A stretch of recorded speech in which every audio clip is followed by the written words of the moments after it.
ఈ ప్రత్యేకమైన ఈ సంగీత మహోత్సవాన్ని పురస్కరించుకొని బైబిల్లో ఉన్న కీర్తనని ముందుకు నేను తీసుకొచ్చే ప్రయత్నం చేస్తాను. సంగీతానికి ప్రత్యేకమైన స్థానం ఉంది. సత్యమును అందించడంలో దేవుడు ఎంపిక చేసిన అనేకమైన మార్గాలు ఇది ఒక మార్గం. బాధాకరమైన విషయం ఏంటంటే ఇటీవల కాలంలో ఏ పాటలో అయినా మౌలికంగా పాత్ర వహించవలసినది వర్డ్, వాక్యం. కానీ వాక్యం తక్కువైపోయింది, మ్యూజిక్ ఎక్కువైపోయింది. అందుకే రాను రాను క్రైస్తవ పాటలు లోక సంబంధమైన పాటలను చూసి వాకలేసుకుంటున్నారా అనిపిస్తుంది. ఒకప్పుడు పాటల్లో వాక్యం ఉంది, ఒకప్పుడు ప్రసంగాల్లో వాక్యం ఉంది, ఒకప్పుడు ఏం చేసినా వాక్యం ఉంది. ఇప్పుడు వాక్యాలు లేవు, టీజీలు ఎక్కువైపోయాయి. ఇప్పుడు వాక్యాలు లేవు, ఎంటర్టైన్మెంట్ ప్రోగ్రామ్స్ ఎక్కువైపోయాయి. ఒకప్పుడు పాటలు పాడితే పాట విని మారిపోయిన దాఖలాలు ఉన్నాయంటే నమ్మగలరా? రాజాబాబు గారు లాంటి ఆ వ్యక్తులు పాటలు పాడితే కూర్చుని ఏడ్చిన పాపలు ఉన్నారు. పురుషోత్తమ సోదరి రాజమం సాంగ్స్ రాసిన విధానం చూసినప్పుడు ఆయన పాటలకు ఇన్వాల్వ్ అయిపోయిన పాటల్లో అపరాధిని యేసయ్య అన్న పాటకి కదిలిపోయిన హృదయాలు ఉన్నాయి. వాళ్ళ పాటల్లో భక్తి ఉంది, వాళ్ళ పాటల్లో వైరాగ్యం ఉంది, వాళ్ళ పాటల్లో పాపుల్ని మోకరించే వైరాగ్యం ఉంది. ఈరోజు పాటల్లో స్థాయిలు ఉన్నాయి. రాను రాను క్రైస్తవ సంగీతాలు ఎలా మారిపోయాయి? సంగీతం మౌత్యంగా చెబుతున్నా, మా మనోభావాలు దెబ్బతింటే ఎవరు చేసేది ఏమీ లేదు. నేను సీరియస్గా చెప్తున్నాను. నేనైతే ఎవరికి భయపడను, మళ్ళీ చెప్తున్నాను. నీ మనోభావాలు తిన్నా, నీ మనోభావాలు దెబ్బతిన్నా ఎవరు కావాలి చెప్పాల్సిన సత్యం నేను చెప్తాను. మనోభావాలు దెబ్బతిన్నా దేవుని భావాలు పక్కనెడతావా? అందుకే వినండి. రాను రాను క్రైస్తవ సంగీతాలు ఎలా మారిపోతున్నాయంటే, ఒకప్పుడు క్రైస్తవ సంగీతంలో దేవుని వాక్యం అలా తెరముకు వచ్చేది. ఇప్పుడు ఒక పాట రాస్తున్నారు, దానికి ఒక వీడియో డిజైన్ చేస్తున్నారు. ఇలాగా ఆ స్పీకర్ లేకపోతే ఆ సంగీతం మూలానికి మూల పురుషుడైన ఆ గాయకుడు ఇలా ఎక్కువ వస్తుంటాడు. ఆయన వస్తున్నప్పుడు పొగ వదులుతారు. పొగ దేనికి? శ్మశానాల్లో తిరిగేవారు. వాక్యం ఏది? ఇది ఎక్కడో మైకేల్ జాక్సన్ కాపీ కొట్టినట్టు లేదు. పొగ వదులుతున్నారు, లైట్లు ఆపుతున్నారు, లైట్లు వేస్తున్నారు. నేను అడుగుతున్నాను, కొన్ని ఉండొచ్చండి, కానీ కొన్ని వాక్యాన్ని మరుగు చేసేలా ఉండకూడదు. వీడియో సాంగ్స్ విషయానికి వచ్చేసరికి వీడియో సాంగ్స్ ఏం చేస్తున్నారు? నేనే ఉన్నాను అనుకోండి, నేను పాట రాశాను అనుకోండి, ఏం చేస్తానంటే నేను వచ్చి పాటలో ట్యూన్కి ఏ పదం దొరకకపోతే ఆ ట్యూన్లో ఒక పదం పెట్టేస్తాను, హల్లెలూయా అని, యేసయ్యా అని పెడతాను అన్నమాట. అది ఎందుకంటే క్రైస్తవ టెర్మినాలజీలో అది అలవాటు అయిపోయింది మనకి. నేను వీడియో సాంగ్లో బీచ్ ఒడ్డును తిరుగుతుంటాను. ఏంటో మరి నేను బీచ్ ఒడ్డును తిరుగుతుంటాను. ఆ బీచ్ ఒడ్డునాలు తిరిగితే, నది ఒడ్డును తిరుగుతూ నేను ఏమంటానంటే హల్లెలూయా అంటాను. అప్పుడు మా వైఫ్ అటు నుంచి వస్తుంది అనమాట. మా వైఫ్ అలా వచ్చి యేసయ్యా అంటుంది. ఇప్పుడు ఇది ఒక వీడియో సాంగ్. మనకి ఎంత బుర్రలేక సిగ్గు లేకుండా ఉన్నామంటే, ఎక్సలెంట్, అదిరిపోయింది, నైస్ సాంగ్ నడుతున్నాను. ఏం ఎక్సలెంట్? వాళ్ళ డ్రెస్ కోడ్ ఎక్సలెంటా? వాళ్ళు బీచ్ ఒడ్డున తిరుగుతున్నారు, అందులో ఏం ఆత్మీయత ఉంది? ఏం ఎక్సలెంట్ నడుతున్నాను. వాళ్ళు చూస్తున్నా వాళ్ళ సూట్లు, వాళ్ళ లిప్టిక్లు, వాళ్ళ బూట్లు, వాళ్ళ అడావిడి నడుతున్నాను. ఏం చూపిస్తున్నారు? మీరు ఏం చూస్తున్నారు? బయట హీరోయిన్ ఉంటారు. ఇప్పుడు మన క్రైస్తవ టెర్మినాలజీలో కూడా ఎవరు వచ్చారు? హీరోయిన్ వచ్చారు. అందుకని అడుగుతున్నాను, సంగీతం ముఖ్యమైనదే, పాట ముఖ్యమైనదే, పద్యాలు ముఖ్యమైనవే, ఆత్మీయత పెంచడానికి ఇదంతా ముఖ్యమైనది. కానీ దాని పందా మారితే అడిగే వాళ్ళు ఉన్నారని మాత్రం క్రైస్తవ సమాజం మర్చిపోకూడదు. అలా అడిగేవాళ్ళు నేను ఒకరిని మళ్ళీ చెప్తున్నాను, మీరు నన్ను పిలవండి, పిలవకపోండి, ఇది సత్యం. ఇది ఏముంది? మీకు ఎక్కువ డోస్ ఏముందండి, ఎందుకంటే మీరు బాధపడతారు. కొంచెం చూద్దాం ఒకసారి. కీర్తన గ్రంథం వెళ్దామా? కీర్తన గ్రంథం. అందరూ బైబిల్ చూడండి. బైబిల్ లేకుండా ఎవడైనా కళ్యాణ మండపానికి వచ్చినప్పుడు వస్తే నేను మళ్ళీ చెప్తాను, సిగ్గు లేకుండా పక్కవాడు బైబిల్ చూడండి. ఎందుకంటే మన కళ్యాణ మండపానికి రాలేదు కదా, దేవుని సభకు వచ్చాం. మన డిగ్నిటీ బైబిల్ ఉండాలి మనకి. ఏం చెప్తున్నాను చూద్దాం ఒకసారి. కీర్తన గ్రంథం మొబైల్లో చూడద్దు, బైబిల్ మాత్రమే చూడండి. కీర్తన గ్రంథం 6వ అధ్యాయం మొదటి వచనం చూడండి. కీర్తన గ్రంథం 6వ అధ్యాయం మొదటి వచనం నుండి. యెహోవా నీ కోపము చేత నన్ను గద్దింపకము, నీ ఉగ్రతతో నన్ను శిక్షింపకము. యెహోవా, నేను కృషించి ఉన్నాను, నన్ను కరుణించుము. యెహోవా, నా ఎముకలు అదురుచున్నవి, నన్ను బాగు చేయము. నా ప్రాణం బహుగా అదురుచున్నది. యెహోవా, ఎంతవరకు కరుణింపక యుందువు? యెహోవా, తిరిగి రమ్ము, విడిపింపుము. నీ కృపను బట్టి నన్ను రక్షించుము. మరణమైన వారికి నేను గూర్చిన జ్ఞాపకం లేదు. పాతాళమందు ఎవరు నీకు కృతజ్ఞతాస్తుతులు చెల్లిందురు? నేను ములుగుచు అలసి ఉన్నాను. ప్రతి రాత్రియు కన్నీడు విడుచుచు నా పరుపు తేలిచేయుచున్నాను. నా కన్నీళ్ళ చేత నా పడక కొట్టుకొని పోవచ్చున్నది. విసారము చేత నా కన్నులు గుంటలు పడుచున్నవి. నాకు బాధ కలిగించే వారి చేత అవి చినిగి ఉన్నవి. యెహోవా నా రోదనదని విని ఉన్నాడు. పాపము చేయవారు మీరందరూ నా యొద్ద నుండి తొలగిపోడి. యెహోవా నా విన్నపములు ఆలకించి ఉన్నాడు. యెహోవా నా ప్రార్థన అంగీకరించును. నా శత్రులందరూ సిగ్గుపడి బహుగా అదురుచున్నారు. వారు ఆకస్మికంగా సిగ్గుపడి ఎనుకకు మల్లుతురు. నేను ఒక మాట్లాడుతున్నాను, చెప్పండి. తెలుగు అక్షరాలు తెలుసు కనుక చదువుకున్నాం, నిజాయితీగా ఒప్పుకుందాం. చదివింది మనకేమన్నా అర్థమైందా? మనకేం అర్థం లేదు. యెహోవా అనే పదం తప్ప ఇంకేమన్నా మనకు అర్థమైందా? ఏముంది ఆ కీర్తనలో? ఒక భక్తి ఉంది. ఏముంది వారి కీర్తనలో? విశ్వాసం ఉంది.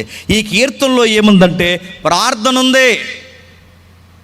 అంటే ఇది కీర్తన కాదా? కాదు. ప్రార్థన కూడా. ఇది ప్రార్థన కాదు, ఇది కీర్తన కూడా. అంటే కీర్తనలో ముడిపడిన ఒక ప్రార్థన, ప్రార్థనతో ముడిపడిన ఒక కీర్తన, దీనికి ఒక సంగీతం. పాటలో ప్రార్థన ఉందట, ప్రార్థనలో పాట ఉందట, దీని వెనకాల ఒక చక్కటి సంగీతం ఉందట. ఎవరట ఈ సంగీతం ఎలా ఉండాలని దీనికి ట్యూన్ కట్టింది? ఎవరట? కింగ్ డేవిడ్ అట, దావీదు. ఏం చెప్తున్నాడు చూడండి. మ్యూజిక్ విషయంలో కూడా ఎంత పక్కా షరతులు పాటించాలో ఈ మ్యూజిక్ డైరెక్టర్ అయిన, లేదా ఒక మ్యూజిక్ డైరెక్టర్ ఈయన గైడ్ చేస్తున్నట్టు ఉంటుంది చూడండి. ఎలాంటి ఇన్స్ట్రుమెంట్స్ ప్లే చేయాలి, ఏ ట్యూన్ వాడాలి, దాని ట్యూన్ ఏ రేంజ్లో ఉండాలి, దాని శృతి ఏంటి. బైబిల్కి ఇన్ని లెక్కలు ఉన్నాయి. నువ్వు హిందీ సాంగ్స్ తెచ్చి తెలుగులో నువ్వు క్రైస్తవ సంగీతంలో కొట్టేస్తానంటే ఊరుకుంటారు అనుకుంటున్నావా? చాలామంది చేసే తప్పులు కదండి ఇవి. ఏ ట్యూన్ వాడుతున్నావు, ఏ ఇన్స్ట్రుమెంట్ ప్లే చేస్తున్నావు, ఆ స్కీ వాయిస్లు ఎందుకు పెడుతున్నావు, ఆ బ్యాక్గ్రౌండ్ గమకాలు ఏంటి, దాని అప్ అండ్ డౌన్స్ ఏంటి, ఆ ట్యూన్ ఏంటి, అది ఏ ట్యూన్కి సంబంధించింది, ఇవన్నీ బైబిల్ అడుగుతుందంటే అడిగింది. బైబిల్లో సుమారు 150 కీర్తనలు ఉంటే ఏ కీర్తన ఏ ట్యూన్ మీద పాడాలో కూడా బైబిల్ ఎవిడెన్స్ ఇచ్చింది. ఏమని పాడమంటుంది? ఆ చిన్న అక్షరాలు ఉన్నాయి చూడండి. ప్రధాన గాయకునికి అష్టమ శృతి మీద తంతి వాయిద్యములతో పాడదగిన ఇది దావీదు కీర్తన. వీళ్ళున్న గొప్పతనం ఏంటో తెలుసా? రైటర్ ఈయనే. వీళ్ళున్న గొప్పతనం ఏంటో తెలుసా? ట్యూన్ అయిందే. వీళ్ళున్న గొప్పతనం ఏంటో తెలుసా? ఏ ఇన్స్ట్రుమెంట్ ప్లే చేయాలో చెప్పేది కూడా ఈయనే. ఎవరికి చెప్తున్నాడు? కొయిర్ మాస్టర్ చెప్తున్నాడు. కొయిర్ మాస్టర్ అంటే ఎవరు? అక్కడెక్కడ సంబరాలు ఉంటారు ఆయన అనుకోకండి. కొయిర్ మాస్టర్ అంటే ఎవరు? కొయిర్ మాస్టర్ అంటే ఈ ప్రధాన గాయకుడు. అంటే మన దగ్గర కనబడదు కానీ మేల్ లైన్ చర్చెస్లో కానీ లేదా నేషనల్ ఈవెంట్స్లో కానీ ఒక కొయిర్ మాస్టర్ ఉంటారు. మీరు చూసారా? కొయిర్ మాస్టర్ అది ఏం చేస్తారంటే ఇలా 250 మంది నిలబడి 300 మంది నిలబడి వాళ్ళ సాంగ్ పాడుతున్నప్పుడు ఒక ఆయన స్టిక్ పట్టుకుని ఉంటాడు చూసారా? ఇలా అంటుంటాడు, అప్ అండ్ డౌన్ చెప్తాడు ట్యూన్కి, ఇలా అంటుంటాడు చూసారా? ఇలా పాడమని. ఆయనకి పని పాటలాగా స్టిక్ ఊపుతున్నాడు అనుకోకండి. అందరూ ఒకే స్వరంతో, ఒకే భావంతో, ఏకస్వరంతో ప్రజల గుండెల్ని గుద్దేసేలాగా అందరినీ చక్కగా నడిపించే హెడ్ మాస్టర్ లాంటి వాడు క్వైర్ మాస్టర్. ఆయన చెబుతున్నాడు, ముందు నువ్వు జాగ్రత్త అని చెప్పాడు. నువ్వు జాగ్రత్త, పాడించే వాళ్ళతో జాగ్రత్త పాడచ్చు. మీకు నచ్చింది పాడేయకండి, మీకు నచ్చినట్టు పాడడానికి వీల్లేదు, ఎందుకంటే ఈ పాట మీద సర్వ హక్కులు నాకున్నాయి అంటున్నాడు ఆయన. ఇది దేవుని పాట, ఇది యెహోవా పాట. ఈ పాటను గురించి పాడుతున్నప్పుడు జాగ్రత్తగా పాడండి. ఎలా పాడాలట? అష్టమ శృతి మీద తంతి వాయిద్యములతో, చెప్పండి, పాడదగిన కీర్తన. ఏ ఏ ఏ ట్యూన్ మీద పాడాలట? అష్టమ శృతి. ఏ ఇన్స్ట్రుమెంట్ ప్లే చేయాలట? తంతి వాయిద్యం. తంతి వాయిద్యం అంటే ఈ ఈ ఈ పాటకి దానిలో ఉన్న భావం, బాధ తెలియాలంటే ఆ ట్యూనే ఉండాలి. ఈ మధ్యకాలంలో రిమిక్స్ చేస్తున్నారు. రిమిక్లు చేయండి, లేటెస్ట్ మ్యూజిక్ ఇవ్వండి. కానీ పెయిన్ ఒకటి ఉంటుంది ఆ రైటర్కి, స్టార్టింగ్లో రాసిన రైటర్కి. ఓ నొప్పుతో రాస్తారు కదా పాట, ఆ నొప్పుని మీరు డ్యాన్స్లు వేసేలా చేయకండి. ఎందుకంటే ఇన్స్ట్రుమెంట్ ప్లే చేసి నువ్వేం ప్లే చేస్తున్నావు, దానికి ఒక బాధ ఉంది, దాని వెనకాల ఒక నిట్టూర్పు ఉంది, ఆ రైటర్కి ఒక కన్నీళ్ళు ఉన్నాయి. దాన్ని నువ్వు డీజే సాంగ్లా చేస్తే ఆ సాంగ్ సౌందర్యం పోద్ది. అప్డేట్ మ్యూజిక్ ఇవ్వండి, కానీ అసలు సరుకు మిస్ చేయకండి అని చెప్తున్నాడు. చూడండి ఏమంటున్నాడు చూడండి. అష్టమ శృతి అంటే ఏ తంతి వాయిద్యాలు ఏం వాడాలో చెప్తున్నాడు. తంతి వాయిద్యం అంటే వైలిన్లు, గిటార్లు, సితార్లు, వీటన్నిటికీ అమ్మమ్మే తంతి వాయిద్యం. అర్థమైతే ధన్యత. మరలా వైలిన్ కానీ గిటార్ కానీ ఇంకేవైతే తీగులకు సంబంధించిన ఇన్స్ట్రుమెంట్స్ ఉన్నాయో, ఈ ఇన్స్ట్రుమెంట్స్ అన్నిటికీ, తీగులకు సంబంధించిన ఇన్స్ట్రుమెంట్లు అన్నిటికీ తల్లి లాంటిదే అష్టమ శృతి. దీన్ని ఎవరు వాడేవారు తెలుసా? దావీదు గారు వాడేవారు. దావీదు గారు గొర్రెలు మేపుతూ ఆ అష్టమ శృతులు అంటే ఈ శృతులు కానీ ఈ తంతి వాయిద్యం ఆయనకు బాగా అలవాటు. ఆయన సాంగ్స్ అన్నీ ఈ తంతి వాయిద్యంతో కట్టినవే. ఎలా ఉంటుందంటే మీరు నెట్లో చూడండి, తంతి వాయిద్యాన్ని ఇలా డీ షేపులు ఉండి ఇలా తీగులు ఉంటాయి, ఒక 10-15 తీగులు ఇలా స్ట్రైట్గా, దాన్నే తంతి వాయిద్యం అంటారు. దాని మీద సాంగ్ ప్లే చేయాలన్నమాట. అందుకే ఆయన అంటున్నాడు, ఏ ఐటెం ఉంటే ఐటెం కొట్టేయకండి. చాలామంది చేసే పొరపాటు ఏంటంటే ఏది అందుబాటులో ఉంటే అది ఇచ్చి కొట్టేస్తుంటారు. ఇంకా మరి లేదండి తబలతో నడిపించండి అంటారు. తబలతో నడిపించేసేది కాదయ్యా ఆ సాంగ్, అది దానికి ఒక పెయిన్ ఉంది. లేదు దీన్ని వైలిన్తో నడిపించండి అంటే ఇది వైలిన్తో కాదండి, ఇది ఒక ఉజ్జీవానికి సంబంధించింది, దీనికి తబలా బీట్ ఉండాలి. అందుకే ఏ సాంగ్కి ఏ ఇన్స్ట్రుమెంట్ ఉంటేనే ఆ సాంగ్కి జీవం ఉంటుందండి. ఏ సాంగ్కి ఏం వాడాలో తెలియాలి. పైగా దాని ట్యూన్ చెప్తున్నాడు చూడండి. అష్టమ శృతి మీద పాడాలి. అష్టమ శృతి అంటే మనకు సంగీతం కొంచెం అంతేం తెలియదు, కానీ కొన్ని తెలుసు మనకి. అష్టమ శృతి అంటే సహజంగా అందరికి తెలుసు. సరిగమలు తెలుసుగా, తెలుసా తెలీదా? సారీగమ, అది తెలీదా? సరిగమలు బాగా సారీగమ ఈ లెక్కెడితే సుమారు 8 నోట్స్ వస్తాయి. వీళ్ళకి తెలుస్తుంది ఎన్ని? 7 నోట్స్ వస్తాయి. 7 నోట్స్ గమనించండి. 7 శృతులు వస్తాయి. సా రీ గా మా పా దా ని సా, ఇవే సరిగమలు. ఈ సరిగమలు అంటే దీన్ని అంతా ఒక స్కేల్ అంటారు అనమాట. ఈ సరిగమలకి ఏ అక్షరంతో స్టార్ట్ అవుద్ది? మొదటి అక్షరం ఏంటి? సా. సా బాగా వినండి. సెకండ్ నోట్ స్టార్ట్ అవుతున్నప్పుడు అంటే రెండవ స్కేల్ స్టార్ట్ అవుతున్నప్పుడు సా ఇప్పుడు జనరల్గా స్టార్ట్ అవ్వదు. అంటే దీన్ని 8th నోట్ అంటారు. 8th నోట్ని ఏమంటారంటే అష్టమ శృతి అంటారు. అష్ట అంటే ఎంత? 8. 8వ నోట్లో సా అనేది మళ్ళీ హై నోట్లో రిపీట్ అవుద్ది. దా నోటి మీద పాడమంటున్నాడండి దావీదు గారు. సా వేరు, హై నోట్లో పాడే సా వేరు. అంటే ఈయన పాట ఎలా పాడమంటున్నాడంటే ఇది నేను బాధతో రాసుకున్న పాట, ఇది బిగ్గరగా పాడండి, హై నోట్లో పాడండి, అష్టమ శృతి మీద పాడండి. మీరు ఎలా పడితే అలా పాడకండి. ఈ ఇన్స్ట్రుమెంటే ప్లే చేయండి, ఈ ట్యూన్ మీదే పాడండి. దాని యొక్క శృతి ఎలా ఉండాలంటే అష్టమ శృతికి సంబంధించిందై ఉండాలి. ఎందుకంటే నేను బాధపడి రాశాను, నిట్టూరు పిడిచి రాశాను. ఏం బాధపడ్డాడో మీకు అర్థం కావాలి అంటే ఒక్కసారి 7వ వచనం చూడండి.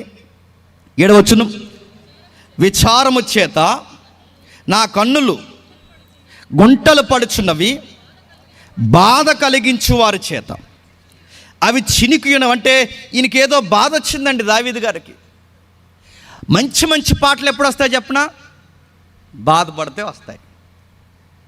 జనరల్గా వచ్చే చెడ్డ సాంగ్స్ ఎన్ని ఎప్పుడు వస్తాయి చెప్పనా?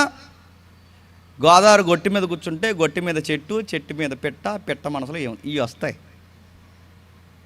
మంచి పాటలు, ఆత్మీయ పాటలు ఎప్పుడు వస్తాయంటే నువ్వు నలగాలి. అందుకే విరిగి నరిగిన స్వరంలోనే దేవునికి ఇష్టమైన చిత్తం జరుగుద్ది. ఆయన చిత్తం జరగాలంటే ఇరిగి నలగాలి. అందుకే నలిగిపోయి రాసిన వాళ్ళ పాటలు ఒకలా ఉంటాయి.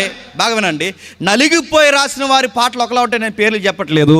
లక్షల రూపాయలు, 13 లక్షలు, 16 లక్షలు పెట్టి ఒక సాంగ్ రిలీజ్ చేస్తాను. మన క్రిస్టియన్లో కూడా వచ్చింది ట్రెండ్ ఇది. 16 లక్షలు ఒక సాంగ్కి. అలాంటి సాంగ్ రిలీజ్ చేస్తాను, కానీ ఆ సాంగ్లో ప్రాణం ఉండడం లేదు. మరి ఏముంటుంది? రిపీటెడ్ వర్డ్స్ అంటే ఏదో ఒక పదం అక్కడ పట్టుకెళ్ళి కూర్చోబెడతారనమాట. ఆ ట్యూన్కి ఏదో ఒక పదం మ్యాచ్ అయితే చాలు. అది క్రిస్టియన్ టెర్మినాలజీ ఓడుంటే చాలు. దీనికి ఒక పద్ధతి ఉందా, దీనికి ఒక పాఠం ఉందా, ఇది విశ్వాసం ఏం లేదు. యేసయ్య ఉంటే చాలు, ఏవే పోవే అంటే చాలు, అంతే. ఈ మధ్యకాలం యేసుప్రభుని ఏమంటున్నారు తెలుసా? లవర్ లాగా అంటున్నారు. లవర్ నేను చూసా, ఏవే పోవే అంటారు చూస్తారా? ప్రతి సాంగ్లో యేసుప్రభుని ఏవే గీవే అంటున్నారు. ఇలాగైపోయింది. ఏంటంటే నడుతున్నాను, భక్తి లేనోడు, వైరాగ్యం లేనోడు, నలగలేనోడు కీబోర్డుల మీద కూర్చుని పాటలు రాస్తే ఇలాగే ఏడుస్తాయి. రాజాబాబు గారిని సంఘం అపార్థం చేసుకుని బయటికి గెంటేస్తే ఆ గెంటి వేయబడిన సమయంలో రాజాబాబు గారి యొక్క సాంగులు క్రైస్తవ సభలను ఉద్యమంలోకి నడిపించాయి. ఇంట్లో ఉన్నవారు అపార్థం చేసుకుని కనీసం అన్నం పెట్టలేని టైంలో పురుషోత్తం చౌదరి గారి పాటలు రాస్తే ఆంధ్ర క్రైస్తవ కీర్తనలకి ఎవర్ గ్రీన్ సాంగ్స్కి ఈ రోజుకి నిలబడిపోయాయి. అంటే నలగాలి, ఎరగాలి. వాళ్ళు రాసిన పాటల్లో భక్తి ఉంటుంది. ముఖ్యంగా వాళ్ళు ఎవరి దగ్గర నలిగిపోవాలంటే దేవుళ్ళో భక్తిలో నలిగిపోవాలి. దేవుళ్ళో వారు ఏసారిపోవాలి. అలా వాళ్ళే రాయగలరు బాగా. అందుకే దావీదు కీర్తనలు అన్నీ చూడండి, ఏదో ఫైట్ చేస్తూనే పాట రాశాడు ఆయన. ఎవరొకరితో ఏదో ఒక తెలియని ఆత్మీయ యుద్ధం, భౌతిక యుద్ధం చేస్తూనే ఆయన పాట రాశాడు. అందుకే ఆయన పాటల్లో ఒక బాధ ఉంటుంది, తెలియని బాధ. ఆ బాధను పెడుతున్నాడు చూడండి. యెహోవా నీ కోపము చేత నన్ను గద్దించుకో, నలిగిపోయాను, మరణమైపోయేలా ఉన్నాను, అదిరిపోతున్నాను. ఆ పదాలు కనబడుతున్నాయి చూడండి. నేను మూలుగుచున్నాను, అలసిపోయాను, రాత్రంతా ఏడ్చి ఏడ్చి ఏడ్చి నా పరుపులు తేలిపోతున్నాయి, నా కన్నీళ్ళ చేత పడకలు కొట్టుకుపోతున్నాయి. విచారించి విచారించి ఎందుకు ఇలా జరుగుతుందని నా కన్నులు గుంటలు పడిపోయాయి. ఒక మాటలో చెప్పాలంటే, ప్రభువా ఈ బాధలకు నా హెల్త్ డిస్టర్బెన్స్ అయిపోయింది. బాధపడిపోయాడు, ఏడుస్తున్నాడు. దేనికి ఏడుస్తున్నాడంటే మీరు ఇంటికి వెళ్ళిన తర్వాత అంచనా వేయండి.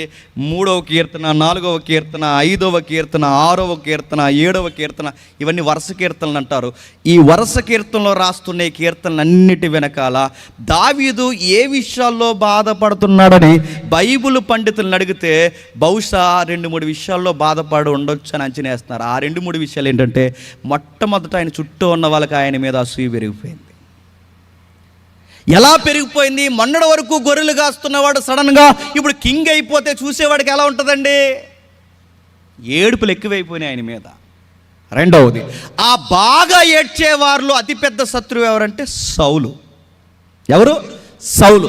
సరే, సౌలు బెడద వదిలిందిలే అనుకునే సమయానికి ఎవరు తిరగబడకూడదో వాళ్ళు తిరగబడ్డారు. సొంత కొడుకులు అబ్షాలోము తిరగబడ్డారు. ఇది అబ్షాలోము వల్ల నలిగిపోతున్నప్పుడు రాసిన బాధ, లేకపోతే సౌలు సైన్యం వల్ల నలిగిపోతున్నప్పుడు రాసిన పాట, ఎప్పుడు నలిగిపోతున్నప్పుడు రాసిన పాటో తెలియదు. కానీ అపోజిషన్ మాత్రం ఉన్నారండి దావీదు గారికి. ఎప్పుడు గుర్తుపెట్టుకోండి, మన జీవితంలో ఎంత బాగా భక్తిగా బతికినా ఎవడో ఒక శత్రువు ఏడుస్తాడు మన జీవితంలో. అది ఏదో ఒక బాధ ఉంటుంది, ఎవడో ఒకడు ఏడుస్తాడు. ఆడు మన ఎదుగుదలను చూసి ఏడుస్తాడో, లేకపోతే మన ఆత్మీయతను బట్టి ఏడుస్తాడో, ఎలా ఏడుస్తాడో తెలియదు. కానీ మొత్తం మీద మనం పాడవుతే చూడాలనుకునే కళ్ళు మన చుట్టూ చాలా ఉంటాయి. దావీదు గారు ఇలాంటి వాటిలో పిహెచ్డి అయిపోయింది అయింది. బాధపడిపోయాడు ఆయన, ఏడుస్తూ అంటున్నాడు, నీ కోపము చేత నన్ను గద్దెంపు. అంటే ఈయన బాగా వినండి, ప్రభువుకి తన ప్రార్థన చేస్తున్నప్పుడు ఏమంటున్నాడంటే, సిమి లాంటి వాళ్ళు కూడా వచ్చి నా మీద తిరగబడుతున్నారంటే, ప్రభువా సిమి అంటే తెలుసు కదండి బైబిల్ చరిత్రలో. తెలుసని అనండి, ఎందుకంటే ఇంకో మీటింగ్ ఉంది, నేను అక్కడికి వెళ్ళాలి. తెలిసినా తెలియకపోయినా తెలిసినట్టే. సిమి అంటే ఎవరంటే సౌలు ఏజెంట్లో పెద్ద చెప్పుకోదగ్గ ఫిగర్ కాదండి సిమి. ఆడు వానపాములు అటు ఒక మాట చెప్పాలంటే వానపాము ఆడు. ఈ వానపాము కూడా లేచి ఎవరి మీద పడగిప్పేస్తుందంట? దావీదు గారి మీద. చిన్న చిన్న బచ్చగాళ్ళు కూడా దావీదు గారి మీద, అంటే గొలియాతును కొట్టినోడి మీదకి దావీదు మీదకి ఏళ్ళు తిరగబడుతున్నారంటే ఈ వానపాములన్నీ. అరే సిమికి కానీ దావీదుకి కానీ డైరెక్ట్ గొడవలు ఉన్నట్టు ఎక్కడ మనకు కనబడదండి. మరి ఈ సిమి లాంటి వాడు ఎలా వాగుతున్నాడండి? ఈ మధ్య ఎవరితో తిరుగుతున్నాడంటే సౌలు గారితో తిరుగుతున్నాడు. సౌలు ప్రతిసారి ఎవరి మీద వాగుతాడు? దావీదు గారి మీద వాగుతాడు. ఇప్పుడు ఆ సహవాసం ఇతగాన్ని కూడా ఏం చేసింది? చెడగొట్టింది. ఈడు కూడా తొడగొడుతున్నాడు ఎవరి మీదకి? దావీదు గారి మీదకి. ఇలాంటి తోడు తొడగొడుతుంటే దావీదు గారికి ఒక సొంత ఎస్కట్ ఉంది కదండి, ఆయనకంటూ క్లోజ్ ఫాలోవర్స్ ఉన్నారుగా. ఆయన ఏడిస్తే ఏడ్చే వాళ్ళు ఉన్నారు, ఆయన బాధపడితే బాధపడే ఉన్నారు, ఆయన ఏదన్నా అంటే ఎగిరి నరికి వాళ్ళు ఉన్నారు. అలాంటి సర్కుల యాజకులు కూడా అన్నారట, అయ్యా మీరు ఇలాంటి గాలిగళ్ళందరూ మిమ్మల్ని అండవేంటి, ఒక్కసారి మీరు అనండి చక్కబెట్టి వచ్చేస్తామన్నారంట. ఒక్కసారి మీరు ఏల వల్ల మీరే అడ్డం ఏంటండి, ఈడెవడండి అండం, ఈడంటే మీరు పడ్డం ఏంటండి, మీరు మహారాజు, మిమ్మల్ని అంటారు. అసలు దేశం ఎలాంటి పరిస్థితుల్లో మీరు ఫ్రీడమ్ తీసుకొచ్చారు, ఒక్కసారి మీరు అంటే వీళ్ళ సంగతి మేము తెలుస్తామంటే అప్పుడు దావీదు అన్నాడట, అన్నో దేవుడు ఒకడికి పర్మిషన్ ఇస్తే కానీ ఎవడో నన్ను ఏమీ అనలేడు. దేవుడు ఒకడికి పర్మిషన్ ఇస్తే కానీ ఎవడు అనలేడు. వీడు తిరగబడుతున్నాడంటే వీడి ద్వారా దేవుడు ఏదో నాకు పాఠం నేర్పిస్తున్నాడు. వీళ్ళందరూ వానపాములు కూడా నా మీద లేచి పడగిపుతున్నాయంటే వీళ్ళ ద్వారా నాకు ఏదో అయినా నేను అనుకుంటున్నాను, ఆయన పర్మిషన్ లేకుండా ఏది జరగదు. అభిషేకించింది ఆయనే, నిలబెట్టింది ఆయనే, నడిపిస్తున్నది ఆయనే, రాజదండం ఇచ్చింది ఆయనే, చేతికర్ర తీసేసింది ఆయనే, గొర్రెల వెనకాల ఉన్న నన్ను ప్రజల మీద పెట్టింది ఆయనే, అరణ్యంలో తిరుగుతున్న నన్ను అంతఃపురంలో పెట్టింది ఆయనే, మహారాజుని చేసి ఈరోజు నిలబెట్టింది ఆయన. ఈరోజు నా మీదకి ఇంతమంది తిరగబడుతున్నారంటే బహుశా దేవుడు నాకు ఏదో పాఠం నేర్పిస్తున్నాడు. బహుశా ఏం లేదో అంటున్నారని కాదు, అసలు ఏళ్ళందరూ అంటున్నారు కాదు, అసలు నేను దేవుని ఎదుట ఎలా ఉన్నాను ముందు చెక్ చేసుకోవాలని పాట రాశాడు. నా మాటలు అర్థమవుతున్నాయా? ఇది పాట అంటే పాట కాదు, పాటలో ప్రార్థన. ఎప్పుడు గుర్తుపెట్టుకోండి, శత్రువుల్ని హ్యాండిల్ అంటే ఒక విశ్వాసగా ఎనిమిని ఎలా హ్యాండిల్ చేయాలో తెలియాలంటే కీర్తనలు చదవాలండి. శత్రువుని ఎలా మట్టి గరిపించాలో తెలియాలంటే కీర్తన చదవాలి. దేవుడు మన పక్షమును ఉండాలి అంటే కీర్తనలు చదవాలి. మెలకువలు ఉంటే, ఎందుకంటే మనకన్నా గట్టిగా దెబ్బలు తిన్న వాళ్ళకి కీర్తన రాశారు. అక్కడ ఏమంటున్నాడు దావీదు, ఒక విధానానికి వచ్చేసాడు. ఏమన్నాడంటే వీడంటున్నాడు కదా, వీళ్ళకి నేను నచ్చట్లేదు, వీళ్ళకి నేను పడట్లేదు, నేను రాజు అయిన దగ్గర నుంచి నా మీద ఏడుపులు ఎక్కువైపోయినాయి ప్రభువా, నాకు అర్థమవుతుంది. అసలు వీళ్ళకి నచ్చట్లేదు కాదు, నీకు నేను ఓకే కదా అని ప్రేయర్ చేస్తున్నాడు. వీళ్ళందరూ ఎదుట ఎలా ఉన్నాను తర్వాత విషయం ప్రభువా, అసలు నీ ఎదుట నేను ఎలా ఉన్నాను, నీకు నాకు బాండింగ్ బాగుందా లేదా, నాకు అది ఇంపార్టెంట్. నేను ప్రేయర్లో నేను ఏం నేర్చుకున్నానంటే ప్రభువా, నీ ఎదుట నేను ఎలా ఉన్నాను చెప్పు, నీ ఎదుట నేను బాగుంటే వీళ్ళందరూ నా మీద ఏడ్చిన నో ప్రాబ్లం, అసలు నువ్వు నా పక్షమున ఉండాలి, అసలు నీ ఎదుట నేను ఎలా ఉన్నాను. అయినా నువ్వు పర్మిషన్ ఇస్తే కానీ ఎవడు నా మీదకి రాడు, ఇదంతా నువ్వు చేస్తుందని నాకు అర్థమవుతుంది. యెహోవా నీ కోపము చేత నన్ను గద్దింపకము, నీ ఉగ్రత చేత నన్ను శిక్షింపకము. ఆ వచనంలో ఏముందండి? గద్దించమంటున్నాడా గద్దించొద్దంటున్నాడా? చెప్పాలి, చూసే చెప్పండి. గద్దించమంటున్నాడా గద్దించొద్దంటున్నాడా? గద్దించు, కోపంతో గద్దించు, శిక్షణ ఇవ్వు కానీ ఉగ్రతతో ఇవ్వకు. మన ప్రార్థనలు ఏంటి చెప్పండి? మమ్మల్ని ఏం అనకు, మేము ఎన్ని గాలి తిరుగులు తిరిగినా మాకు అసలు ఒక్క మొట్టికాయ కూడా మాకు వేయకు. 24 అంతా మమ్మల్ని కాపాడావు, గాలి తిరుగులు తిరిగినా 25లో అడుగు పెట్టాం, నీ సజీవమైన రెక్కల చాటున మమ్మల్ని భద్రపరిచే మళ్ళీ 25 కూడా తిరుగుతాం అంటాం మన ప్రార్థన. దావీదు ప్రార్థన ఏంటో తెలుసా? దావీదు ప్రార్థన ఏంటో చూడండి. ప్రభువా, నా దృష్టికి నా మిస్టేక్స్ నాకు కనబట్టలేదేమో, నా దృష్టికి నా తప్పులు నాకు కనబట్టలేదేమో, అవి నీ దృష్టికి కనబడుతున్నాయేమో, ఎంత కడిగేయాలనుకుంటున్నా అంత కడిగే ప్రభువా అన్నాడు. ఎప్పుడైనా ఇలాంటి ప్రార్థన మనం చేశామా? ప్రభువా నన్ను నలిపే, నీ దృష్టికి బాగుపోతే నలిపే, ప్రభువా నీ దృష్టికి నేను బాగుపోతే ఎంత టార్చర్ పెడతా అంత టార్చర్ పెట్టి, కానీ ఆ బాధకు గురి చేస్తున్నప్పుడు మాత్రం నీవు నా మీద చూపిస్తున్న లవ్ మాత్రం మిస్ అయ్యకు.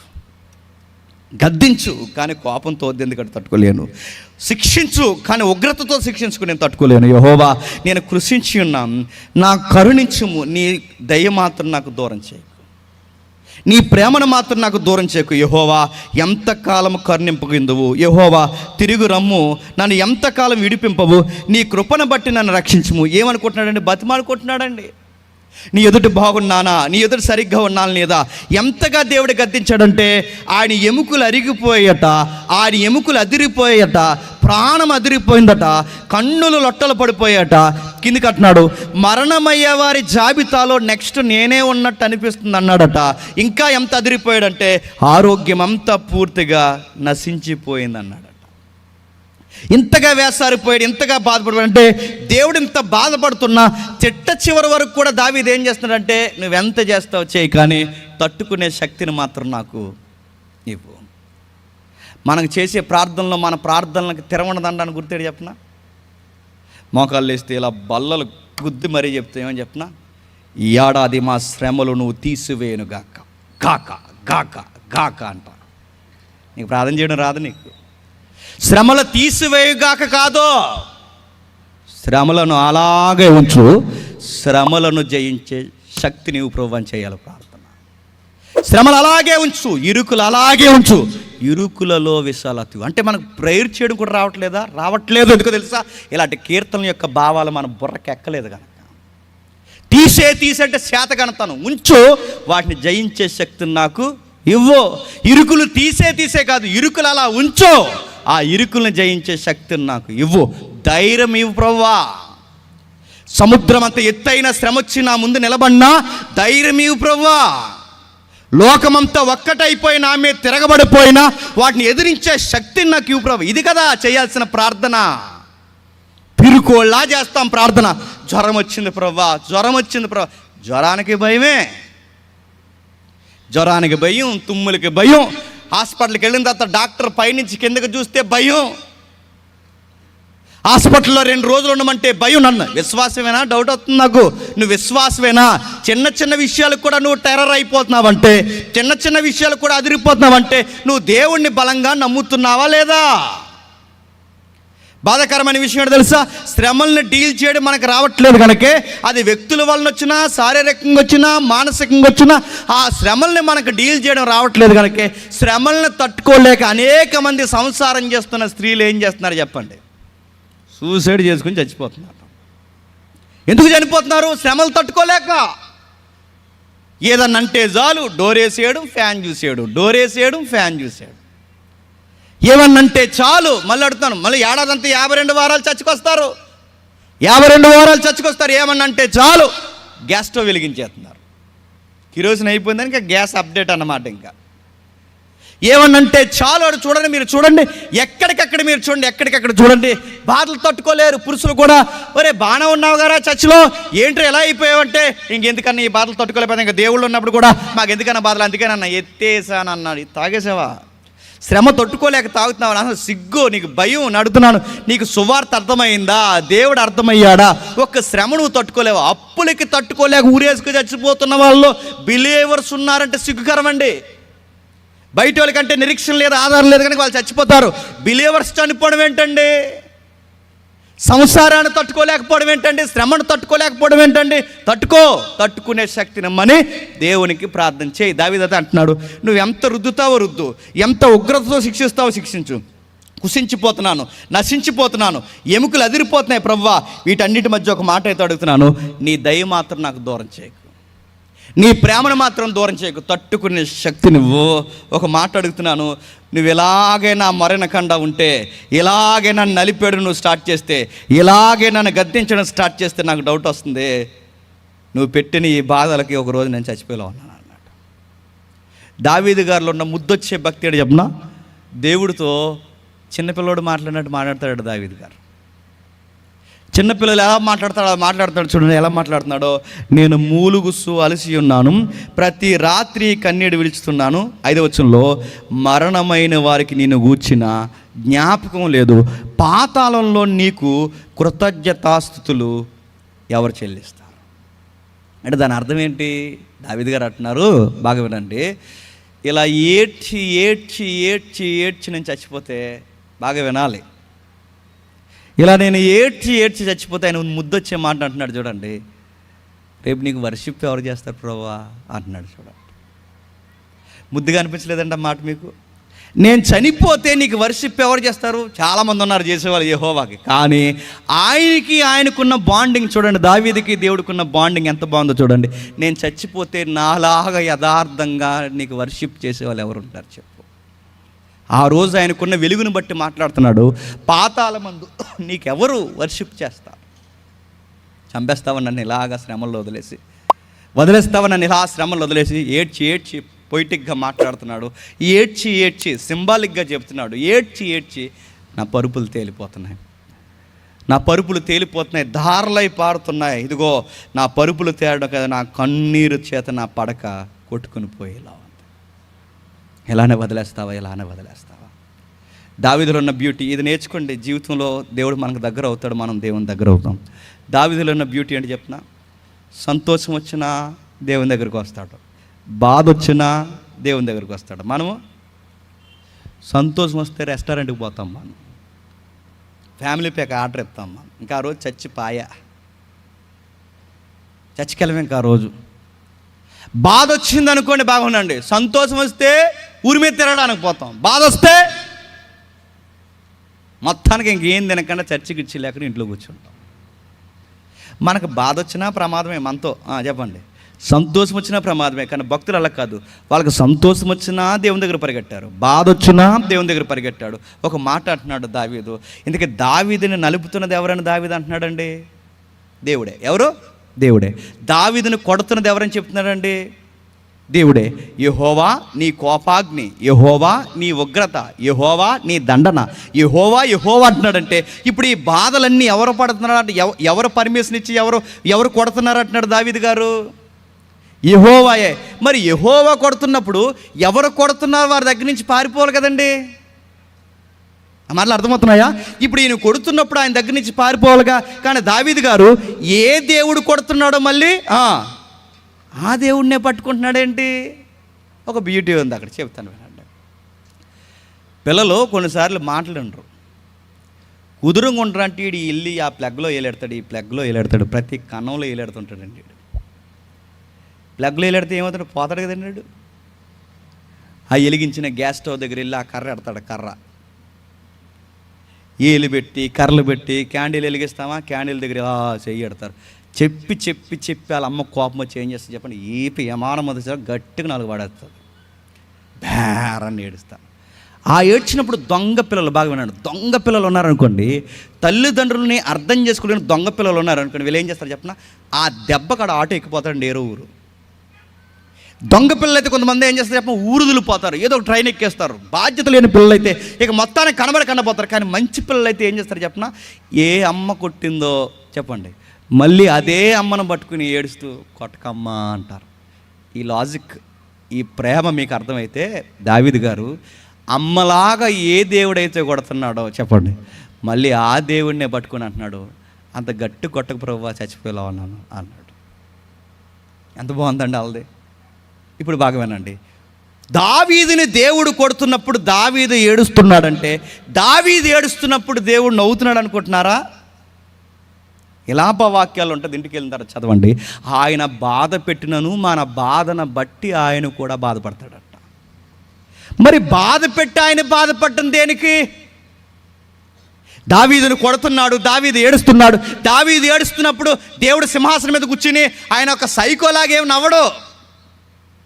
దావీదు ఏడుస్తుంటే దేవుడు కూడా ఏడుస్తాడు. కొంతమంది సైకోలు ఉంటారు, సైకోలు.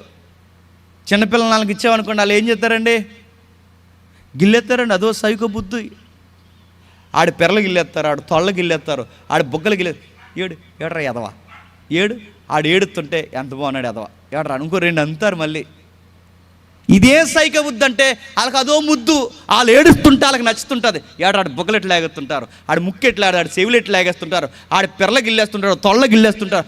ఆడు ఏడుస్తుంటే వాళ్ళకి ఎంత ఆనందమో, ఏడితే ఎంత బాగున్నాడు ఎదవా, శివుడి ముక్కు ఎదవా అని కొడుతుంటారు. దేవుడు కూడా వాళ్ళని ముద్దు ఉందనుకుంటున్నారా?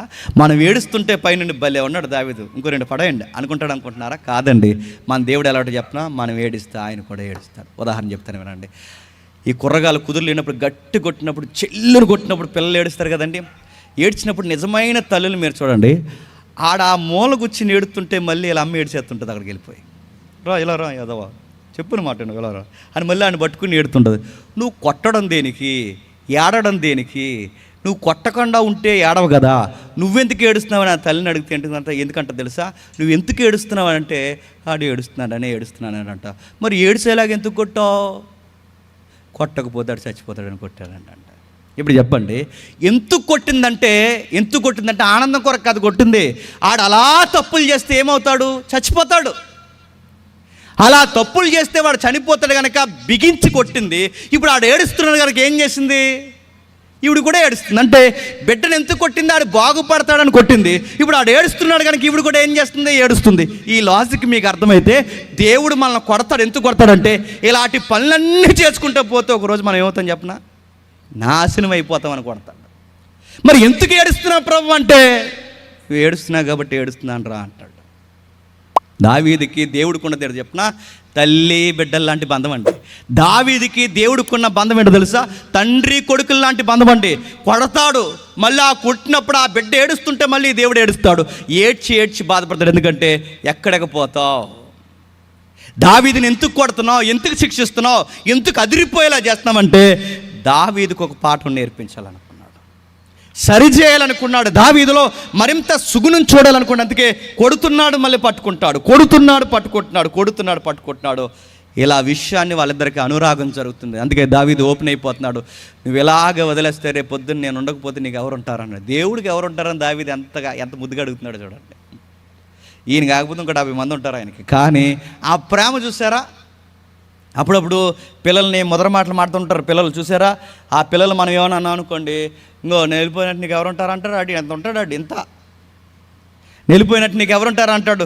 ఇవన్నీ మనం చదువుతుంటే మనకి ఏమర్థమవుతుంది చెప్పండి? ఇవన్నీ వింటుంటే ఆ ప్రేమను వాళ్ళు చూస్తున్నారు, వాళ్ళ ముద్దు మాటలు మనకు అర్థమవుతున్నాయి. అందుకే దావీదు కూడా అంటున్నాడు, నేను పాతాళానికి పోతే నీకు ఎవరు ఉంటారు, మూలుగా నలిసిపోయినని చెప్పి ఓపెన్ అయిపోతున్నాడు. చూడండి, విచారము చేత నా కన్నులు గుంటలు పడిపోయాయి, నాకు బాధ కలిగించు వారి చేతనే అవి చినిగిపోయాయి. ఇప్పుడు చెప్పండి, మీకు కీర్తన అర్థమైతే రెండవ ప్యాటర్న్ ఓపెన్ అవుతున్నాడు. చూడండి, మొదటి 7 వచనాలు ఎవరి కోసం చెప్పుకున్నాడండి? అర్థమైతే దాన్ని మొదటి 7 వచనాలు ఎవరి కోసం చెప్పుకున్నాడు? తాను దేవుని ఎదుట ఎలా ఉన్నానో చెప్పుకున్నాడు. ప్రేయర్లు ఎప్పుడు ఎలా ఉండాలి చెప్పనా? మనల్ని బాధ పెట్టేవారి గురించి మొదట చెప్పకూడదు. నా మాటలు అర్థమవుతున్నాయి లేదో? మనల్ని బాధ పెట్టేవారు, మన శ్రమలు మొదట చెప్పకూడదు. మొదట మనం ఏం చెప్పాలంటే, నీ ఎదుట నేను బాగున్నానా లేదా చెప్పు ప్రవ్వా. ఒకవేళ నీ దృష్టికి నేను బాగోకపోతే నన్ను గద్దించు, నీ దృష్టికి నేను బాగోకపోతే నన్ను శిక్షించు. నాకు మొట్టమొదట విలువైనది, ముఖ్యమైనది ఏంటంటే, నీ ఎదుట నేను బాగున్నాను లేదా. జనాలు ఎలా ఉన్నా పర్లేదు, ముందు నేను నీ ఎదుట బాగున్నాను లేదా చెప్పు. ఆ జవాబు పొందుకోవాలండి దేవుడి దగ్గర. మన ప్రేయర్లో మొట్టమొదటి అదే. కానీ మన ప్రేయర్లో మొట్టమొదటి మన కోసం చెప్పండి. ఎల్లయ్యగాడు అలాగన్నాడు, పొల్లయ్యగాడు ఎలాగన్నాడు, పొల్లమ్మ ఎలా ఉంది, ప్రవ్వా వీళ్ళు ఇన్ని మాటలు అంటుంటే నువ్వు చూస్తూ అలా ఉంటావా చెప్పు. వాళ్ళ ఇంటి మీద ఇంకెప్పుడు పిడిగడదా చెప్పు. ఇలాగే వదిలేస్తా వాళ్ళని. నీ బిడ్డనైనా నేను నీ కోసం నేను ఎంతగా భక్తిగా జీవిస్తున్నప్పుడు నన్ను బాధ పెడుతున్నవారు నువ్వేమి అనవా అంటే దేవుడు అంటాడు, ఏమనరా అంటాడు. ఎందుకంటే మనం చేయాల్సిన ప్యాటర్న్ అది కాదు, పద్ధతి అది కాదు. మన పద్ధతి ఏంటి చెప్పిన, నేను ఎలా ఉన్నాను చెప్పు నీ ఎదుట. దావీదు చెప్పేసుకున్నాడు, ఓపెన్ అయిపోయాడు. నీ ఎదుటి నేను బాగానే ఉన్నాను చెప్పుకున్న తర్వాత, విచారణ చేత కన్నులన్నీ గుంటలు పడిపోయిన తర్వాత ఒక మాట చెప్పాడు. సెకండ్ వేలో చెప్తున్నాడు. ఏమనంటే, అసలు ఎంత కన్నులు గుంటలు పడుతున్నాయంటే, నా ఎముకలు అదిరిపోతున్నాయంటే, నా ప్రాణం సొమ్మసిల్లిపోయిందంటే, చచ్చిపోయే పరిస్థితుల్లో నేను ఎందుకు వచ్చానంటే, ఇప్పుడు ఓపెన్ అవుతున్నాడు. ప్రవ్వా ఇది అంతా నా జీవితం ఇలా జరగడానికి కారణం వాళ్ళే ప్రవ్వా అని చెప్పాడు. అప్పుడు చెప్పాలండి, మనం దేవుని ఎదుట బాగున్నాం అని మనకు కన్ఫర్మ్ అయిన తర్వాత ఇప్పుడు చెప్తున్నాడు, నా కన్నులు ఎందుకు ఎలాగైపోయాయి, నా బాధ ఎందుకు ఎలా జరుగుతుంది, నా సమస్య ఏంటి ఎలా అయిందని ఎప్పుడైతే మనకు కన్ఫర్మ్ అయిందో, ఆ కన్ఫర్మ్ అయిన తర్వాత అప్పుడు చెప్తున్నాడు, నేను ఇలా అయిపోవడానికి కారణం వాళ్ళు ఒక బ్యాచ్ ఉన్నారు, నాకు అపోజిషన్ ఉన్నారు, నాకు శత్రుమోకున్నారు, నాకు వ్యతిరేకులు ఉన్నారు. వాళ్ళు ఎప్పుడూ నా మీద పడేడుస్తారు. వాళ్ళ వలనే ఈరోజు నాకు నిద్ర లేకుండా పోయింది, వాళ్ళ వలనే నాకు మనశ్శాంతి లేకుండా పోయింది. ఎప్పుడు గుర్తుపెట్టుకోండి, మనం మంచి వారిని బాధ పెట్టినప్పుడు మన కొరకు విచారణ వాళ్ళ దేవుని దగ్గర పెట్టారో మన కుటుంబాలు బాగుపడవండి. మనం తిన్నది కూడా మనకు వంట పట్టదండి, గుర్తుపెట్టుకోండి. మన భవిష్యత్తు మనకి విరోధం అయిపోతుంది, మన భవిష్యత్తు మనకి నాశనకరంగా అయిపోతుంది. ఎందుకంటే వాళ్ళు ఏడ్చి దేవుని దగ్గర గోజాడి మన పేర్లు కనుక అక్కడ ప్రస్తావించారో అయిపోయామే ఇంకంతే. దావీదు అలాంటి ప్యాటర్న్ ఉపయోగిస్తున్నాడు. చూడండి, నన్ను బాధ పెట్టిన వాళ్ళు ఉన్నారు, రోదనతోని విని ఉన్నాడు. ఇప్పుడు శత్రువులకు ఆన్సర్ చెప్తున్నాడు. ఏమని చెప్తున్నాడు చూడండి, యెహోవా నా రోదనతోని విని ఉన్నాడు, పాపము చేయువారులారా మీరందరూ నా యొద్ద నుండి తొలగిపోవడే. మరి మీరు చేస్తున్న పని ఏంటో తెలుసా? మీరు నా మీద తిరగబడ్డ మహాపాపం. ఎందుకంటే నేను రాజు అవ్వాలని అనుకుంటే నేను రాజును అవ్వలేదు. ఈరోజు ప్రజలను పరిపాలించాలని నేను అనుకుంటే అవ్వలేదు. పిలిచిన వాడు ఒకడు ఉన్నాడు, నిలబెట్టుకున్న ఒకడు ఉన్నాడు. ఆయన నన్ను వాడుకుంటున్నాడు కనుక నేను వాడబడుతున్నాను. అలాంటి నాకు సంబంధం లేకుండా ఈరోజు నేను రాజుని అయిపోయాను. నాకు సంబంధం లేకుండా ఇంత అధికారం తెచ్చుకున్నాను. నాకు సంబంధం లేకుండా ఇదంతా దేవుడు చేశాడు. ఈరోజు దాన్నే మీరు తీసేయాలనుకుంటున్నారంటే మీరు కాలు దూతున్నది నా మీద కాదురా, దేవుడి మీదకి దూతున్నారా. నా మీద కాదు మీరు కాలు దూతున్నది, దేవుని పిల్లల మీద తిరగబడుతున్నారంటే పాపం. అది పాపం చేస్తున్నారు. మీరు పాపం చేస్తూ ఇలా ఉంటే ఇప్పుడు మీకు చెప్తున్నాను, రాసి పెట్టుకోండి. మీరు ఎక్కడో ఇది ఆపేసి వెళ్ళిపోతే సరే, ఇక్కడి నుంచి నా యొద్ద నుండి తొలగిపోతే సరే, ఇక నన్ను ఏమి అనకుండా వదిలేస్తే సరే, లేదు మేము ఇంకా అలాగే అంటామంటే రాసి పెట్టుకోండి అంటున్నాడు. ఏంటి? యెహోవా నా విన్నపం ఆలకించి ఉన్నాడు, యెహోవా నా ప్రార్థన అంగీకరించును, నా శత్రువులు మీరు సిగ్గుపడి బహుగా ఆదురుచున్నారు. అంటే దాని అర్థం ఏంటి? ఎప్పటి వరకు బాధల్లో నేను అదిరిపోయాను, ఇప్పటి వరకు టెర్రర్ నాకుండేది, ఇప్పుడు నేను దేవునితో సమాధాన పడిపోయాను. ఇప్పుడు టెర్రర్ ఎవరికి స్టార్ట్ అవుతుందో తెలుసా? మీకు స్టార్ట్ అవుద్దని చెప్తున్నాడు. మీకు అలా జరగకుండా ఉండాలంటే ఇంకా ఆపేయండి తిరగబడ్డం. శత్రువులు కూడా సువార్త చెప్తున్నాడు చూడండి, ఇండైరెక్ట్గా. శత్రువులు కూడా రే మీకు రక్షణలో ఉండండి అని చెప్తున్నాడు చూడండి. శత్రువులు కూడా మోటివేషన్ ఇస్తున్నారు చూడండి, వద్దు మీరు నా మీద తిరగబడడం, దేవుడు మీ మీదకి రావడం, ఇది మహాపాపం, మీ కుటుంబాలకి మంచిది కాదు. మేలు కోరి చెప్తున్నాను, పొండి ఎక్కడి నుంచి ఇక్కడితో ఆపేసి ఇలాగే తిరగబడి నాకే ఉరేయాలని చూసారో మీకు టెర్రర్ స్టార్ట్ అవుతుంది. చివరికి మీరు నన్ను సిగ్గుపరచాలని చూస్తారు, కానీ మీరేమైపోతారు తెలుసా? మీరే సిగ్గుపడి బెదిరిపోయి ఆకస్మికంగా సిగ్గుపడిపోయి వెనక్కి మళ్ళీపోతారు. ఎలా సిగ్గుపరుస్తారంటే దావీదుని ఎలాగైనా దించేయాలనుకున్నారు, దావీదుని ఎలాగైనా తీసేయాలనుకున్నారు, దావీదు ఔన్నత్యాన్ని ఎలా అయినా తగ్గించాలనుకున్నారు. కానీ ఒక విషయం గుర్తుపెట్టుకోండి, మీరు ఏడిసే కొలిది దేవుడు నన్ను దీవిస్తాడు. శత్రువులను దేవుడు ఎలా డీల్ చేస్తాడు చెప్పనా? మన శత్రువులు మనల్ని చూసి ఏడుస్తారు కదండి. మన వస్తువు కొనుక్కుంటే ఏడుస్తారు, మనం మంచిగా ఎదిగితే ఏడుస్తారు, మనల్ని చూసి ఏడుస్తారుగా. దేవుడు వాళ్ళకి ఎలా సిగ్గు కలిగిస్తాడంటే మనల్ని ఇంకా దీవిస్తాడు. మనల్ని దీవించే కూడా వాళ్ళకి ఏమైపోతుంది చెప్పినా? ఇంకా ఏడుపు ఎక్కువైపోతుంది. మనం చూసి ఏడిసే వాళ్ళని ఇంకా ఏడిపించేలా దేవుడు ఏం చేస్తాడంటే ఇంకా దీవిస్తాడు. చివరి కాలం మనల్ని చూసి షుగర్ వచ్చేది, వాళ్ళకి బీపీ వచ్చేస్తుంది, థైరాయిడ్ వచ్చేస్తుంది. ఎందుకంటే ఇక చూసంటే దేవుడు వాళ్ళని కొట్టడు, తిట్టడు, ఏం చేస్తాడు? నిన్ను బ్లెస్ చేస్తాడు. నిన్ను దీవించే కొలది వాళ్ళ కళ్ళు పచ్చగా అయిపోతాయి, సిగ్గుపడిపోతారు. ఇక అని ఒకరోజు అనుకుంటాయి, ఈయన్ని ఎన్ని చేసినా ఈయన్ని నాశనం చేయడం మన వల్ల అవ్వదు, ఆగిపోవడం మంచిదని వాళ్ళే సిగ్గుపడిపోయి చెప్పండి ఇంక వెనక్కి మళ్ళీపోతారట. దావీదు గారిలో ఉన్న బ్యూటీ ఏంటో తెలుసా? బాధపడినప్పుడు ప్రార్థన చేశాడు, ప్రార్థనే పాటగా మలిచాడు. ఆ ప్రార్థనలో ఒక సూత్రం ఉపయోగించాడు, ప్రభువా నీ ఎదుటి నేను బాగున్నానా లేదా? నేను నీ ఎదుటి బాగుంటే నా ప్రార్థన విన్నావు, నేను నీ ఎదుటి బాగున్నాను నాకు కన్ఫర్మ్ చేసావు. ఏదో వచ్చింది ఆన్సర్ ఆయనకి, నాకు కన్ఫర్మ్ చేసావు. ఇప్పుడు నేను వెళ్ళి బయటికి వెళ్ళి వారు చెప్తాను, రే దేవుడు నా ప్రార్థన వింటున్నాడు, జాగ్రత్త, నీ పేర్లు కానీ వరుసగా పెట్టి ప్రార్థన చేశాను, అదేరా మీకు లాస్ట్ రోజు జాగ్రత్త అని చెప్పాడు. నిజంగా జరుగుతాయంటే మీరు గమనించండి, దేవుని పిల్లల్ని ఎక్కువగా ఏడిపించామనుకోండి, ఎఫ్ఐఆర్లో కూడా మన పేర్లు ఉండవు గుర్తుపెట్టుకోండి, కేసులు ఉండవు గుర్తుపెట్టుకోండి, ఏమైపోయారో కూడా తెలియదు గుర్తుపెట్టుకోండి, హఠాత్తుగా మాయమైపోతారు గుర్తుపెట్టుకోండి. ఏమైందంటే కారణాలు బయట చెప్తారు, ఏమని చెప్తారంటే అదే ఊరని వెళ్ళారండి ఇంకా రాలేదండి అంటే పేరుకి ఊరంటారు, కానీ ఆడు ఏ ఊరు వెళ్ళాడు తెలియదు, ఎక్కడికి వెళ్ళి తెలియదు, మాయమైపోతారు గుర్తుపెట్టుకోండి. మిమ్మల్ని ఎవరైనా ఏడిపిస్తే ఏమనకండి, ముందు మీరు దేవునితో బాగున్నారులే చూసుకోండి. బాగున్నారే అనుకోండి, మీ శత్రువులను కూడా ఏమనకండి, అలా ప్రార్థన చేసి వదిలేయండి. ఊరు వెళ్తారు ఇంకా రారు, ఏమయ్యారు ఎవరికి తెలియదు. అందుకే మీరు అన్నారనుకోండి మాటకు మాట పెరుగుద్ది, మీరు డీల్ చేశారనుకోండి కేసులు అవుతాయి, మీరు రకరకాల ఆన్సర్లు చెప్పారనుకోండి ఉన్న విశ్వాసం పోద్ది. ఏమనకండి, పేర్లు రాసి వీళ్ళ వలన నేను బాధపడుతున్నాను ప్రభు అని మర్చిపోండి. కొన్ని రోజుల కాలకు ఆధార్ కార్డులు తీసేస్తారు గుర్తుపెట్టుకోండి. నిజంగానే చెప్తున్నాను, ఇది దావీదు ఎనిమీస్ని డీల్ చేసిన విధానం. ఇది మెస్సయ్య సువార్త సంగీతం అన్నారుగా, ఇంత చెప్పిన తర్వాత ఆ మెస్సయ్య కోసం చెప్పకపోతే నా ప్రసంగానికి అర్థము లేదు. ఈ కీర్తనలు ఎవరున్నారు చెప్పనా? మెస్సయ్య ఉన్నాడు. ఈ కీర్తనలో దావీదే కాదు ఉన్నది, ఈ కీర్తనలో మెస్సయ్య ఉన్నాడు. మెస్సయ్య ఎలా ఉన్నాడు 2కి 2 మాటలు చెప్తాను. ఆ మొదటి మాట చదవండి. యెహోవా నీ కోపము చేత నన్ను గద్దెంపకము, నీ ఉగ్రత చేత నన్ను శిక్షించు. ఈ మాట చదువుతుంటే మీకు ఏం జ్ఞాపకం వస్తుందండి? గెత్సేమనే వనపు ప్రార్థన మీకు జ్ఞాపకం రావట్లేదా? గెత్సేమనే వనములో ఇదే కదా ఆయన ప్రార్థన చేసింది. నీ చిత్తమైతే నీ ఉగ్రత పాత్ర నా యొద్ద నుంచి తొలగించుము. ముమ్మారు ప్రార్థన చేశాడు. నీ ఉగ్రత నీ పాత్ర, ఆ ఉగ్రత పాత్ర నా యొద్ద నుంచి తొలగించుము. ఇంతకీ మాట చేస్తున్నాడు. యెహోవా ఉగ్రత ఉన్న సమయంలో నీకు నాకున్న బంధంగాను తెగిపోద్దేమని భయపడి మెస్సయ్య కూడా ప్రార్థన చేశాడు.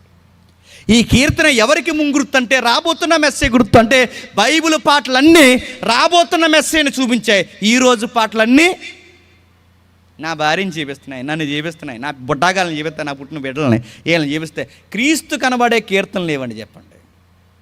భక్తి కనబడే కీర్తనలు లేవి, కీర్తనలో ప్రార్థనలు లేవి. వాళ్ళ కీర్తనలో క్రీస్తు కనబడుతున్నాడు. వాళ్ళ కీర్తనలో రాబోతున్న అభిషక్తిని చూపిస్తున్నాడు. ఇదిగో దావీదు బాధపడుతున్న ఈ బాధ రాబోతున్న గెత్సేమనే వనములో మెస్సయ్యకి ముంగుర్తు బాధగా ఉంది. శరీరధారి ఉన్న దినముల్లో మహారోదనతోనూ కన్నీళ్లతోనూ భయభక్తులు కలిగి తన తండ్రికి విజ్ఞాపనం చేస్తే మరణము నుండి రక్షింపగలవానికి ప్రార్థనలో యాచనలో భయభక్తులు కలిగి ఉన్నందున ఆయన అంగీకరింపబడిన ఎబ్రీ గ్రంథకర్త 5:7 రాశాడుగా. ఆ ఎబ్రీ పత్రికలు రాశాడంటే ఇలాంటి రోదన, దావీదు కన్నా ఎక్కువ రోదన ప్రభు అయిన యేసుక్రీస్తు వారు పడ్డాడు. ఆ రోదనలు ఇలా అన్నాడు. ఏమంటున్నాడు? మరణం నుండి రక్షింపగలవానికి దావీదు కూడా ఏమన్నాడు? ఇలాగ వదిలేస్తే నేను మరణం అయిపోతాను, రేపు నుంచి నీకెవరుంటారన్నారు. ప్రభు కూడా మరణం నుండి నన్ను రక్షించి ప్రభు అని త్రిత్వంలో తండ్రి అయిన దేవునికి ప్రార్థన చేస్తున్నాడు. మరణం నుండి నన్ను రక్షించు, మరణం నుండి. నిజంగా తన తండ్రి తన ప్రార్థన విన్నాడంటే విన్నాడు. మరణమైన ఆయన్ని మరలా సజీవంగా తిరిగి చెప్పండి లేపాడు.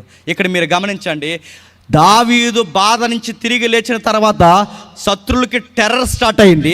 ప్రభు అయిన యేసుక్రీస్తు వారు తిరిగి లేచిన తర్వాత ఏ పరిసయ్యులు శాస్త్రులు అయితే ఉన్నారో రొమ్ము కొట్టుకుని ఏడిశారు. ఆ రోజు దేవాలయపు అడ్డుతెర చిరిగిపోతే అయ్యో మనం దేవుని కుమారుని సిలువేశామా అని ఏడ్చారు. ఆ రోజు శత్రువులు సిలువ వేసిన సైన్యాలకి అధిపతి అయిన ఎవరైతే ఉన్నాడో ఆ సైన్యాధిపతి, సత్రాధిపతి ఎవరైతే ఉన్నాడో ఆయన అన్నాడు, ఈయన నిజముగా దేవుని కుమారుడు.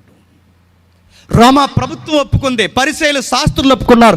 దావీదు తిరిగి లేచిన తర్వాత మీరు తిరగబడుతుందో నా మీద కాదురా దేవుడి మీద కానీ ఎలా అయితే అన్నారో, మీరు సిలువ వేసింది సామాన్యమైన వ్యక్తిని కాదు, సాక్షాత్తు దేవుని కుమారుడినే మీరు సిలువేశారు. ఈ కీర్తనలో మెస్సయ్య ఉన్నాడంటే ఈ కీర్తనలో మెస్సయ్య ఉన్నాడు. అందుకే మన పాటల్లో క్రీస్తు కనబడాలి, మన ప్రసంగాల్లో క్రీస్తు కనబడాలి, మన ప్రార్థనలో క్రీస్తు కనబడాలి. ఒక్క మాట అంటే మనం ఏది సంగీతమైనా, అది పాట అయినా, ఏదైనా క్రీస్తు ఎలిబ్రేట్ అవ్వకపోతే చెప్పండి అది క్రైస్తవ సంగీతం అనిపించుకోదు. సహోదరులకి, సహోదరిమణులకి, అందరికీ ఒక సహోదరుడిగా, మీ అన్నగా, మీ తమ్ముడుగా నేను కోరుకుంటుంది ఒకటే, వాక్యంలో పాటల్లో ఎంత వాక్యం ఉంటే మీ సంగీత పరిచర్య కూడా అంత ఆశీర్వదింపబడుతుంది, అంత ఆశీర్వాదకరంగా ఉంటుంది. ఎందుకంటే ఇప్పుడు ట్రెండ్ మ్యూజిక్లు ఎక్కువైపోయినాయి. నేను అడుగుతున్నాను, ట్రెండ్ను ఫాలో అవుతూనే, ట్రెండ్ బాగా వినండి, ట్రెండ్ను మనం ఫాలో అవడం కాదు చెప్పండి, అదే మనల్ని ఫాలో అవ్వాలి. ఎందుకంటే బైబిల్ ఇలా కొటేషన్ ఇచ్చింది ఏమని తెలుసా? లోక సంబంధమైన, అంటే చీకటి కుమారుల కన్నా వెలుగు కుమారులు గొప్పవారై ఉండాలని. అంటే ఈ లోకం కన్నా గొప్పవారు ఎవరు తెలుసా? మనల్ని వాళ్ళ కాపీ కొట్టాలి. మనమేంటి వాళ్ళని కాపీ కొట్టేది? Sing for Jesus, DJ song, ఇవన్నీ ఎక్కడ కాపీ కొడుతున్నారు చెప్పండి? ఎక్కడివి? మళ్ళీ సేమ్ అడ్వర్టైజ్మెంట్లు, సేమ్ జడ్జిలు మళ్ళీ అలా కూర్చుని సాగదీగిపోయారా అన్నాడు. ఇది ఎక్కడో విన్నాం మేము.